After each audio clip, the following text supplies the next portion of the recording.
I'm watching, I'm pardon my French, Chris. I'm watching the Triple H, Shawn Michaels, Taker, circle jerk. And all I'm saying to myself is, guys, you've lost half your audience on Netflix after 3 weeks. That's all I'm thinking about. And this is where your head is at? All right, let's talk about Triple H being inducted into the Hall of Fame. He was surprised by The Undertaker and Shawn Michaels and Stephanie McMahon. He was that EC3? Was he? And so that was the angle that I was going to actually present to you. And it's one of those things, EC3. This is what I'm interested in asking you. I don't have a dog in the fight. I don't know this answer at all. I don't have any. I can't even speculate. I have zero clue. You being back there working with Triple H most recently, you know how he is more than anyone on the screen right now. So with that being said, do you think it could have been a work, so to speak, to surprise Triple H and induct him in the Hall of Fame? You think you know all the wrestling stories? There's more you haven't heard yet. Join us on Backstage Pass. I don't think he's sitting in the writer's room crafting his own segment about it. I don't think anyone's that vain. I would think it's kind of like a wedding proposal. You know it's coming, like you've been together 8 years. It's just a matter of when. And I'm sure that within the process of writing it, like people were kind of jokingly, "Oh, you can't know what's going on here," and it's like, all right, and played along to the best. But I mean, I wouldn't say it would be a complete literal shock, like he couldn't believe it. But I do think they probably try to have fun with it backstage and try to keep him in the dark. Like I have this show, Exodus Pro presents Win in Rome 2, 3/15, live in Cleveland, Ohio. Win in Rome 2. And, it's a couple days before my birthday. So I'm writing the show. I'm doing all the thing. I wouldn't be surprised or shocked if at the end of the show, I get a big old cake in the face, but I'm not writing it in there. And if it happens, I'm not telling anybody to do it. But I wouldn't be like, "You really got me." Like, that's cool. And that's cool. And that's just people that love and respect each other, having fun with each other. So I think it's cool. There you go. Vince Russo, man, your thoughts on Triple H being in the Hall of Fame? I know that you have your views on the Hall of Fame as far as pro wrestling is concerned. Better get a cake. What type of cake specifically, EC3? Well, if I'm eating it, a cheesecake, but if it's for the sake of the visual, just a bunch of whipped cream on a pan. There you go. Kind of like the old school, type of slapstick type of deal. Yeah, gotcha. Vince Russo, what's your take on all this, man? Triple H, in the Hall of Fame, I guess, of course it makes sense based on his career. He'll be another two-time Hall of Famer. What do you think about these two-time Hall of Famers racking up? I mean, Chris, again, I was talking about it earlier. To me, it's the timing of it. And WWE, man, everything they do is for a reason. It's all for a reason. And I'm watching, pardon my French, Chris. I'm watching the Triple H, Shawn Michaels, Taker, circle jerk. And all I'm saying to myself is, guys, you've lost half your audience on Netflix after 3 weeks. That's all I'm thinking about. And this is where your head is at. This is where your head is at, putting Triple H in the Hall of Fame when this company has paid you billions and billions of dollars and you've managed to cut the audience in half in 3 weeks. And this is where we're focused right now. Chris, I'm all about business. I am all about business. Chris, when Vince McMahon made me the head writer, I said to Vince clearly, if I don't get you ratings and if I don't get you numbers, I expect you to fire me. Why? Because I'm not doing my job. That is what you are paying me for. You got freaking Netflix now looking at week 1, and then all of a sudden week 3, we got half the amount of people watching, and we're celebrating putting Triple H in the Hall of Fame? It's almost like, Chris, you know this. Both of you guys know this in psychology. Hey, look over here so we don't see what's going on over here. Yeah. That's what I kind of felt it was like.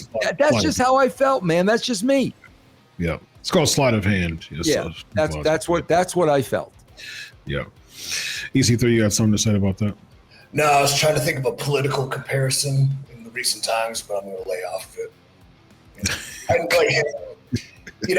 To Vince's point, it's like Nero, I'm sorry, playing the fiddle when Rome burns. Rome isn't burning, though, but the point makes sense. And then, to Vince's point, as a serious, cutthroat, psychopathic businessman that we should all strive to be, you would be like, why are we playing Glad? Why are we celebrating us right now when we should be cranking these numbers up? So that's a mindset I prefer, but at the same time, I understand the jesty fun you like to have in your super awesome bubble. Mm-hmm. Yeah, I mean, what do you think about a 2-time Hall of Famer he's DX. So DX was in, so he's a 2-time Hall of Famer. I think, Chris, what's happening, and you can tell me if you think I'm wrong, bro, I think they're running out of people. I really do. I think they're running out of people to put in the Hall of Fame, and that's a head scratcher to me, because there's so many people that aren't in that should be in. As far as headliners, there's plenty of people that should be in, man. I mean, Batista's not in yet. As far as headliners, who else isn't in? I'm surprised they won't put John in on the final run here. Yeah, they will. See, I guess I'm old school when it comes to being an avid sports fan. It makes no sense for someone to be in the Hall of Fame who's an active. I 100% agree. Looking at history. Mysterio headlined the Hall of Fame and he's still a full-time wrestler. That makes absolutely zero sense to me. I mean, just because Hall of Famer, you're minting a legacy that you created, and you shouldn't like tarnish after. Like, you're known for minting and cementing your legacy. If you're in the Hall of Fame and you compete afterwards in a scripted booking show, you're already creating a legacy of being like one of the best among like scripted television. Yeah. But then you're being scripted to lose a bunch after you're the headliner of a Hall of Fame. It does nothing but tarnishes your career. You don't go up from the Hall of Fame is the pinnacle, right? But if you're still competing, there's no pinnacle to reach anymore. Like you're going down from here. Yeah. So that makes zero sense to me. Yeah. Well, we said, what do we say? Spank bank and circle jerk. I mean, I guess it's a real kind of pre-culmination, if you will. I mean, you have a Hall of Fame, you have the artifacts, you have the statues, you have the busts, and you have the crafted legacy underneath it. That is etched in stone, right? While this is still being written via Google Docs. So I get that. Yep, indeed. All right, let's talk about, unfortunately, the injury that came with J.D. McDonough in his tag team match on an recent episode of Raw against they're the War Raiders now, right? So they're the War Raiders. Going for a moonsault, acai moonsault, and just absolutely just whiplashes his head on the announcer's booth. Finished the match, was able to do even more moves after that, had some adrenaline pumping. Match is over, and he went backstage, passed out, had some punctures, some breaks, and he'll be out for several months, is what it's looking like right now. EC3, I'm going to start with you again. Now, the psychology of working yourself up to a high risk maneuver like that, when it's done in abundance, it loses its zest. It loses its sauce in a way. How could this situation? What's the lesson learned for this situation from a JD McDonough that he should be building up to those type of spots? Do you think he learned from that? I don't, because the questions about what we were talking about today was like, I never met him, and I don't know him, and I don't see a ton of his work, but he's obviously in a good spot on the biggest show in the world, so he must be doing well. But I can't offer any sort of critiques based on where he places these maneuvers and the work, and whether it was a throwaway thing just to get it in, or if it had meaning or merit. I don't know. But things of that nature are so visually impressive and obviously so high risk that I think anybody capable of doing them should do them with the intent to get the most out of them. Because, dude, you're back flipping 10 feet off rope, not cables, ropes, onto another human being. That's cool as hell. And, like, don't throw that away. And I don't know if that was the case there. Yeah, it was. And, anything of that nature really should be a big deal. And it's not that you can't do it. It's just that if you do it right, it means so much more. Like we're talking about, if he did not get hurt, this would not be a conversation. And I still wouldn't, have seen him even do it. So it's unfortunate. Yeah, it is. But like, man, those like guys that can do that with such ease sometimes too. Like anything you do a lot, you can take for granted on the ease of doing it. But really the risk of error is so great if it's not done perfectly that, like, one thing about doing those, I haven't done a moonsault in 15 years, but if you don't think about it, you execute it. But the second, it's like when I did the cold plunge today, when I thought about it, I went, and I didn't go. If you don't think about it, you just jump in. Usually that's the best way to do it. Yeah. And it's a psych up too, because like sometimes you can do these things, but I don't know how he would feel. Like some people do it with great ease, and some people they got to psych themselves up with. If you're wrestling a match and you have this thing coming up that whether you're dreading it or you don't want to mess it up because it's such a big deal, like then you work that entire match into that moment thinking about, oh God, I don't want to mess this up. Oh God, I don't want to fall on my face. And like, obviously I don't want to hit my head on the announce table. I think the placement of it, like that was just like it was just so happenstantial because again, 99 times out of 100, we're not talking about it. What's your take on this, man? I mean, we both saw it, when it happened and reviewed it. And, it's been a lot of, it's unfortunate, because it was just a random spot, that was just a part of the match. It wasn't a crescendo spot. It was just another spot. What do you say to pro wrestlers who just do that with no build up and then you risk doing that type of maneuver and there's no payoff to it? They end up losing the match and it was really a nothing spot. Chris, I had two very, very troublesome things with this. Two very troublesome things, because when I saw this, I was yelling at my TV set to, bro, stay the F down. Do not get back in that match. You know you're messed up. He's got two broken ribs, a punctured lung. His head had to be freaking chop meat at that point. Stay down. Because I'm watching this guy and I'm watching him get back in the ring and I'm like, bro, now you are really putting yourself in danger for no reason. No reason. And here's the part, Chris, that drives me crazy. And who is it again? It is the fan base. And what are they doing? Oh, he's a hero.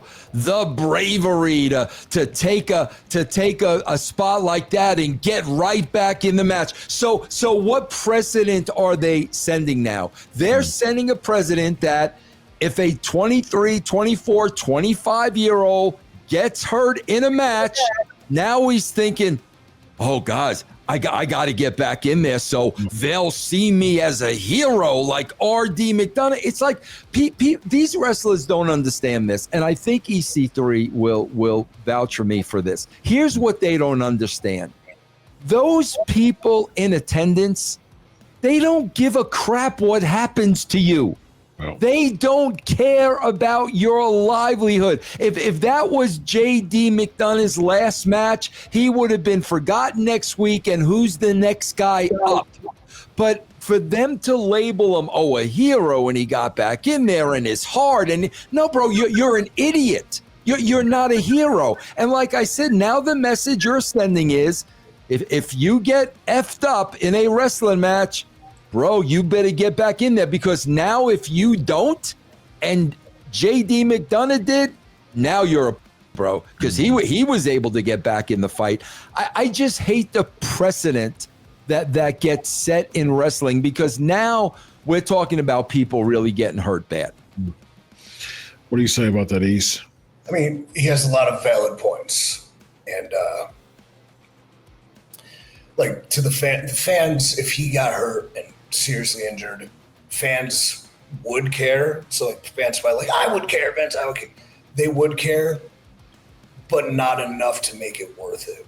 And maybe he's not forgotten about in a week, but maybe in 6 months when he's wheeled out in a wheel. Like, how often do we talk about draws, you know? True.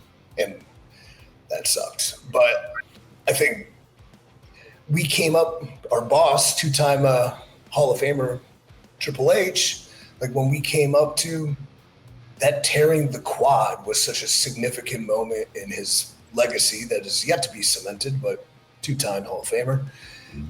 That, like, when he finished the match and it was gutsy and it was heroic and it had to be one of the most painful things you can do, or with your quad torn and you're in the walls of Jericho on an announce table and you're finishing the match, and like, you watch it back, you can see a man in agony. And we did go, that guy, heart, passion, tough as hell. We looked up to that, so we'd want to replicate it. I think at this point, though, the thing that would worry me the most is the person on the other side of the ring, because I don't know the communications that were available, but the moonsault was on Hansen, right? So you just came back from a broken neck, where now, by continuing as you were planning, this guy has all the nerves and anxiety of, if something happens to you, now it's not that now it's my fault, but I am also responsible. Whereas for his sake, could we just go home? Chris, I mean, EC3, I could tell you this because you didn't see it, okay? When he got back in the ring, they were doing the planned spots. Yeah, he didn't. Because he was landing on his head. He was. They were doing exactly what they had planned, and I'm like, "What are you guys doing, man?" And like, maybe that's something for the producer in the back to go home, take it home. Yeah. Because again, too, when we're in those moments and getting dinged around or beaten or hurt, like, you good? Yeah, I can keep going. Because so, all right. Yeah. It's so hard in the moment. Yeah. I understand that. I just don't want to see anybody get a serious injury, bro. I'm with you. I think that there's a nuance to this too, and that would be, what are the stakes in the particular moment, in the particular situation? You know what I mean? I think of like a Michael Jordan when he had the flu game, which really wasn't a flu, it was just a stomach bug from the night before. But what's that? Isn't it rumored to be food poisoning? Salt Lake. He had a stomach bug from I think pizza he ate like a night or so before. But yeah, Yeah, I mean, but they still needed him. You know what I mean? Like the stakes were high. It was a playoff game. You know what I mean? Like it meant a lot. It goes back to Chris. You're talking about, I don't know if you remember this, you might be a little younger, but the Willis Reed moment with the New York Knicks when it was the championship and he literally came limping out on the floor. But like you said, bro, that's the NBA championship. Yeah, stakes are high. It's the off season. He's going to be off for the next 6 months. Correct. That's a very important spot. And he wasn't a sixth, and Jordan's not a sixth man on the Bulls. You know what I mean? Like if a sixth man or someone on the bench had a stomach bug, you know, I'm not going to put you in at all. You know what I mean? Like you can just sit on the bench the whole time because we don't need you in this space, and the stakes isn't high, and you're not dependent on the most really in this type of stakes. There nothing would have been different, or nothing would have been worse of the match if JD would have set out. I mean, they could have just done the finish. They could have moved the spot up, moved the finish up. It's just another match on a Raw. There's zero stakes to this. They lost. They were planned to lose the match anyways. It didn't change the match outcome. It didn't change nothing about the match. So the stakes weren't high at all. You know what I mean? And especially you got Dominic in there who's a bumping fool. Absolutely. I mean, you got the right person in there. Like it was, I mean, was it worth it? That's the question, you know? Remember Jerry Maguire? Of course. Mm-hmm. Cuba Gooding takes the big hit, but he catches the pass and he's knocked out and everybody's worried, sick, and family's crying. And he comes to and just give me a minute. Because then he realized in that moment, like, that made him the star that's going to get the big guaranteed, the big paycheck, because people felt that emotion. You can't think of this in the time because your first instinct is we have to do what we're told, or we have to do what we were planning. But in a world where this significantly covered by mainstream news, horrific fall, like, could have been a moment that he's going to be out for a while, but when he comes back, is he going to come back hotter because he had passion to finish the match, or is he just going to come back like a regular guy? Probably a regular guy because there's no foresight in wrestling. But if he was, sometimes the most perfect things in wrestling happen when you don't plan them. Like, they got him alive. That was probably nasty. Man, I'm going to be out for a minute. Maybe I can milk this into a heroic comeback. Yeah, but Vince, as someone who calls him RD McDonough, just for tongue-in-cheek purposes, but Chris, did we just comeback? We just had EC3. Me and Chris just had this freaking conversation about Charlotte Flair.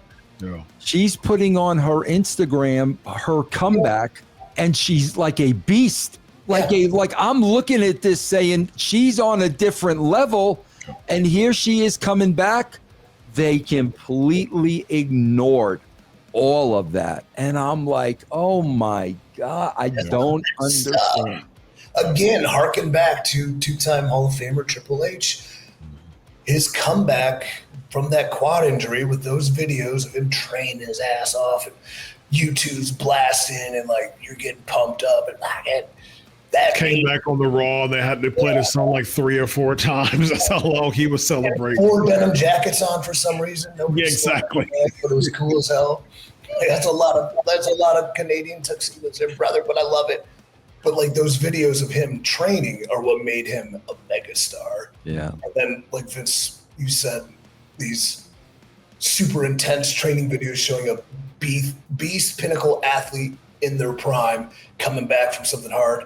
Or am I a rich person on a boat because I'm rich, so don't like me because I'm rich? That sucks. Yeah. And again, I'll think about payoffs, man. I mean, the payoff to this was what?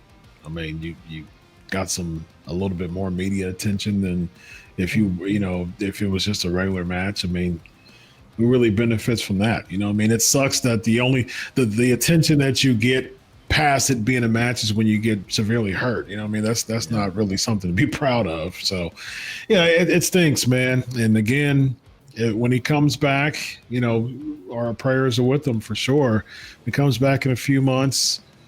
they'll slide him in a video game segment backstage in the Judgment Day, and then he'll be in another tag team match doing another Acai moonsault. There's still that dumbass 24/7 championship. Maybe you can chase that when you get to that. EC3. From a horrible injury. I'm just gonna chase it right out the door. Yeah. Bro, what's that thing say behind you? Looks like the alphabet in cursive. Is that not your office? No, I'm in a hotel. Oh, okay. I thought you were in your. I thought maybe that was a motivational thing. Okay, got you. It says Vince Russo's my dad. There you go. Oh, very nice. Very nice. Nice. And I love him. You know, it's fun. Let me ask you one quick question, Chris, because I'm thinking about it while we're talking about it. Have they ever done a video like that with one of the women coming back from an? We've seen it with the guys all the time. I can't think of them ever doing that with a female. The only thing I can recall is when Lita broke her neck. Did they do that? The vignette, like or the movie gimmick, and I think that they pushed. They didn't do it to that level, no. Yeah. And I know that they did push her return when she came back. Yeah, I mean, again, you have the opportunity to do it with a female like that, and people say, "Holy crap!" And yeah, I don't know. Yeah, I don't know. I mean, what was the? I mean, other than because Saraya had to retire, or Paige, when she was in WWE, she had to retire after her injury, so there wasn't any comeback video for that. Yeah, I don't, who else had a really bad injury that required a heroic comeback? There was a bunch of the My Sacrifice videos, but I think they were more motivational. But the reality, and I mean, I don't know if I'm speaking from Hello, it's me, a girl. So good live. One of the best concerts I've ever been to. Holy smokes. But some of the most anticipated matchups I remember from my like Brock versus Rock. And they're hype. They had promos and they had the wrestling stuff, but it was those training videos. Brock carrying logs, slamming people on the mat. Dwayne's doing the pull-ups and he's doing the plyometrics at University of Miami. I'm like, these are two stud athletes that are just gonna get there, go at it, and that's exciting. And Vince McMahon getting ready for the Royal Rumble. Dude. That was the best, man. Like the stunners and Shane with the megaphone. Yeah. I just watched that a couple of weeks ago. Bro, when we were out there chasing the chicken, Vince was as sick as a dog, bro. And he was out there in the snow chasing a freaking chicken, man. Tremendous. Even in jest, that is so good. Like, why don't we do that? So good. Yeah. Indeed. Yes, indeed. Well, again, our prayers go to. Yeah, absolutely. I'm glad he's okay. That's the most important thing, man. Seriously. Absolutely. Until next time, ladies and gentlemen, we have former EC three-time World Heavyweight Champion EC3. We have one-time World Heavyweight Champion Vince Russo, undefeated versus Ric Flair, ladies and gentlemen. Yes, indeed. And I am Dr. Chris. This is the Wrestling Outlaws. Have a good night, everybody. So long.